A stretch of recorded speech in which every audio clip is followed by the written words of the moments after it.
let's start with what's happening on the Donald Trump corruption.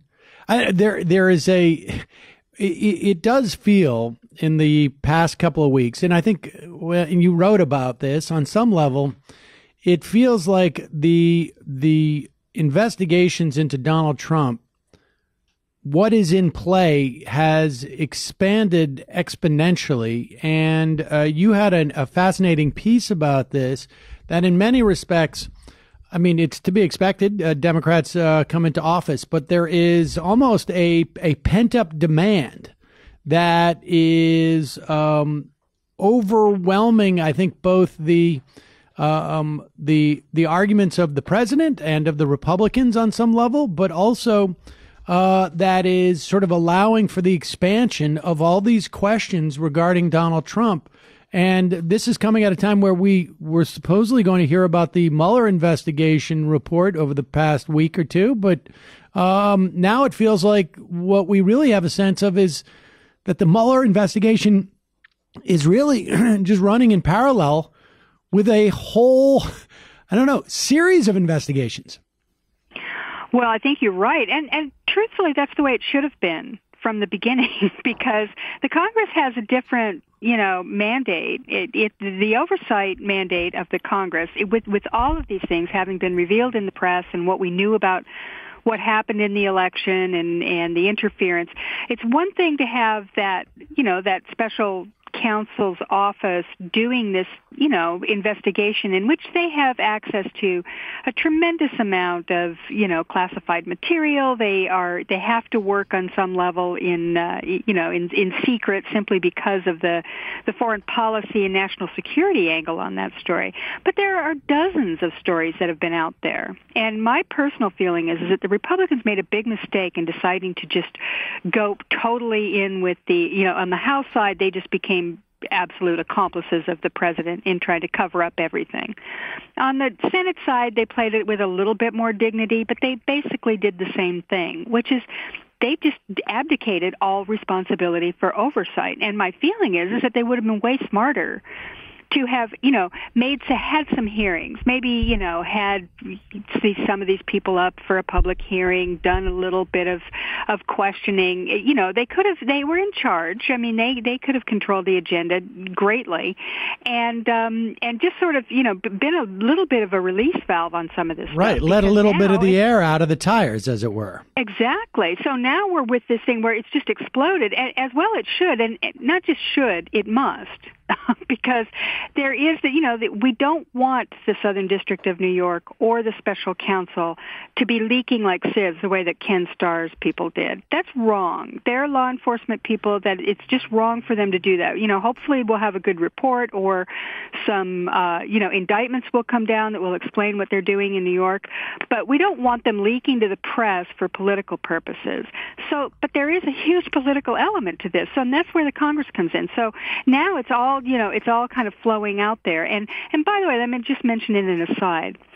The media is doing, and some Democrats, they're out there too, kind of, it's overreach and they're going too far, and, they really need to be careful because then Donald Trump will claim victimhood. And I'm going, are you kidding? This is a guy who's been screaming witch hunt in the middle of the night for the last 2 years. Of course he's going to claim victimhood. He already has. And, the idea that the Democrats should be concerned with that under these circumstances. These aren't, they're not just flailing around with some stupid Solyndra Fast and Furious nonsense.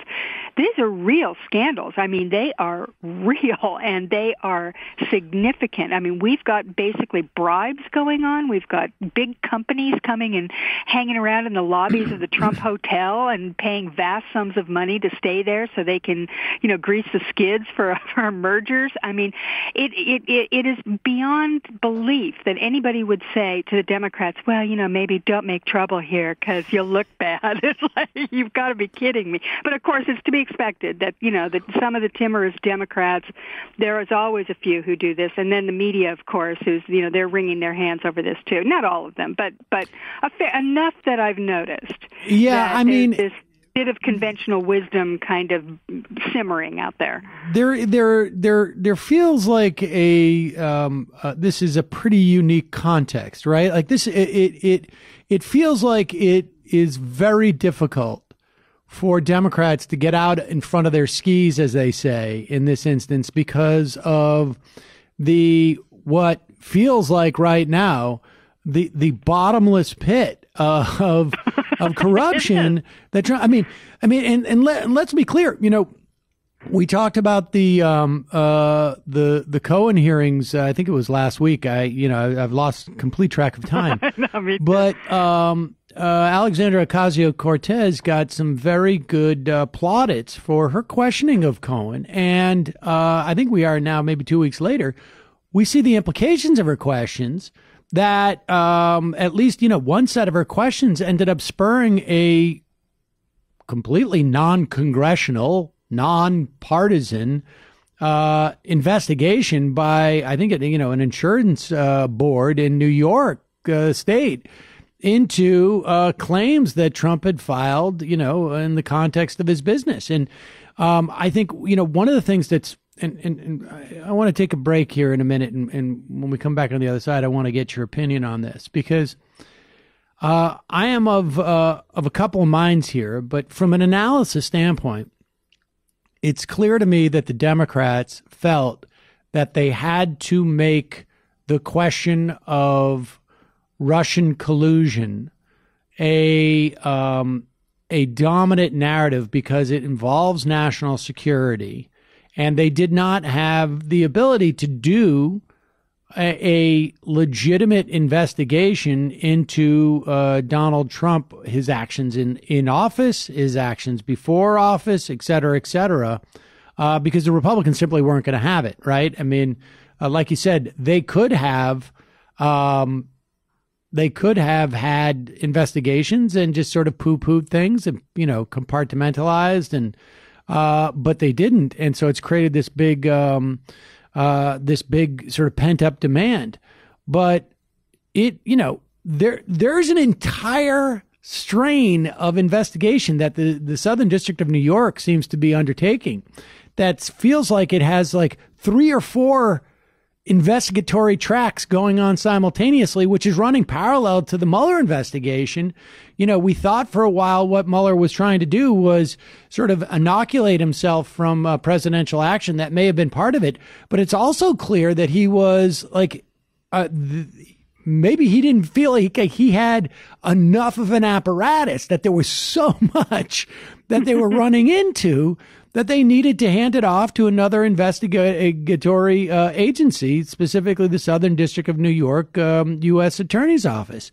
All right. Well, I want to get your take on that dynamic, and if those things that the U.S. Attorney's Office in the Southern District of Manhattan is finding and the insurance investigations and whatnot are overshadowed by the notion of collusion. And from a political standpoint, maybe Democrats didn't necessarily play it the right way or not. I don't know. You tell me when we come back. I'm Sam Cedar. This is Ring of Fire Radio.